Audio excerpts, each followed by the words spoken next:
Hi guys, back again. So in my first video, we looked at the basic videos that, hi guys, Mr. Roper here for part 2 of my series on brushes. Now in Photoshop, in the first video, we looked at how you can just use the basic brushes in Photoshop, and they're pretty powerful. You can draw a lot using just those brushes. But there are thousands of brushes out there that you can add to your library and use across all your different Adobe programs. So I'm going to show you today how we can add those brushes.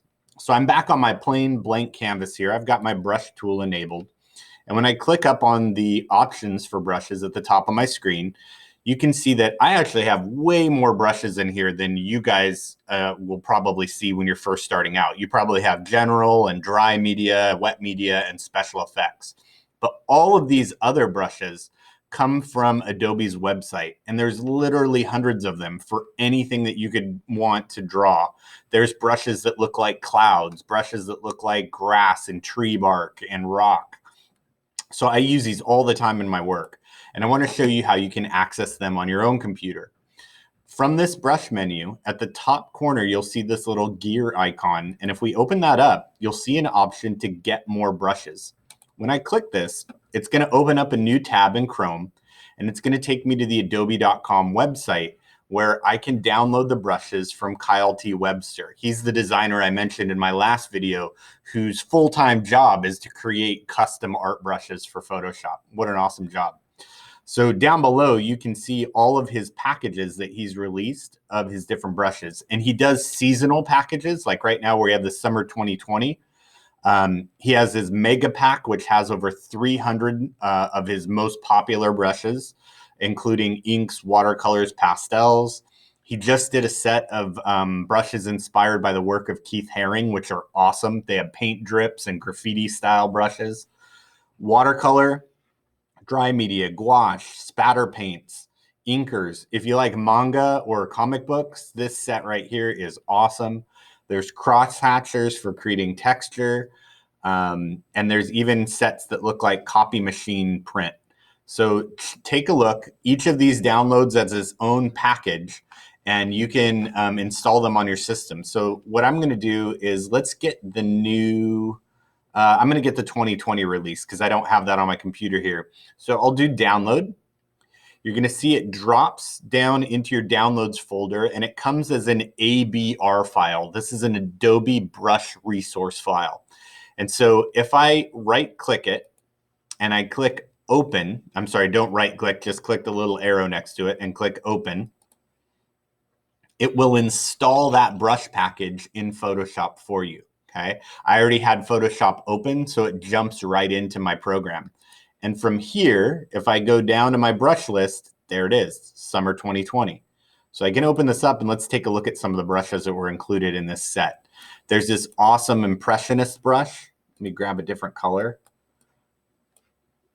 And it's going to give you these like really smooth, staggered brush strokes that you can use to paint landscapes, right? So let's go back a couple steps. Let's see what I can do with these. I'm going to make my brush bigger, and I'm just going to put in some nice rolling green hills here on my design. Okay.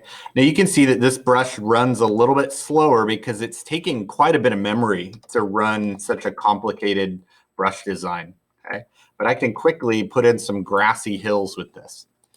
Then let's see what else we've got. Bix brush, slash brush. We've got some waves. Some charcoal brushes here. I'm gonna actually take that. Let me take the charcoal brush, and I'm going to switch to a darker green here and see if I can make a little tree. I'm in my Bob Ross mode right now.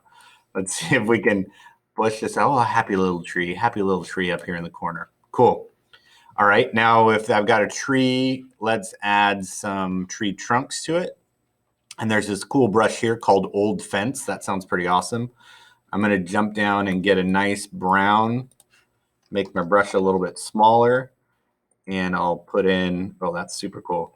I'll add in a little tree trunk here at the bottom, make it really small, maybe give it a couple branches. Happy little tree. You can instantly be Bob Ross with this.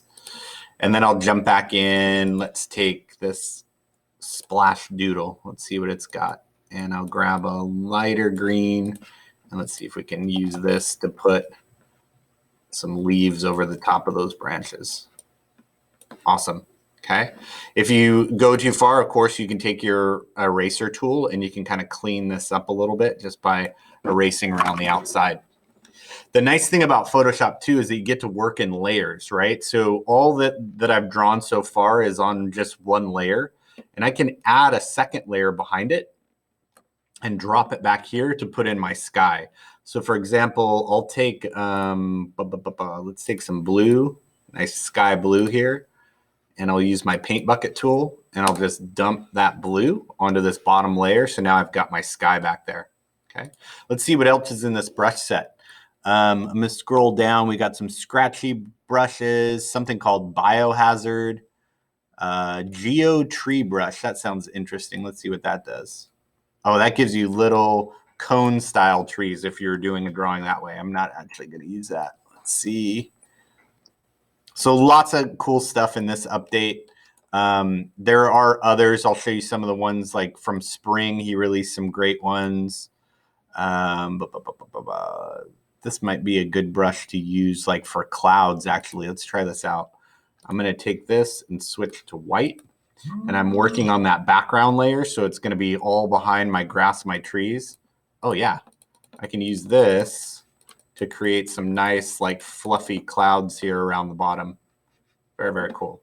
Okay, so these are some awesome brushes. Like I said, you can download and grab as many as you want from that Get More Brushes website. Try them out. Keep them and use them across all your different Adobe programs. You'll be surprised at what you can make with these really powerful tools.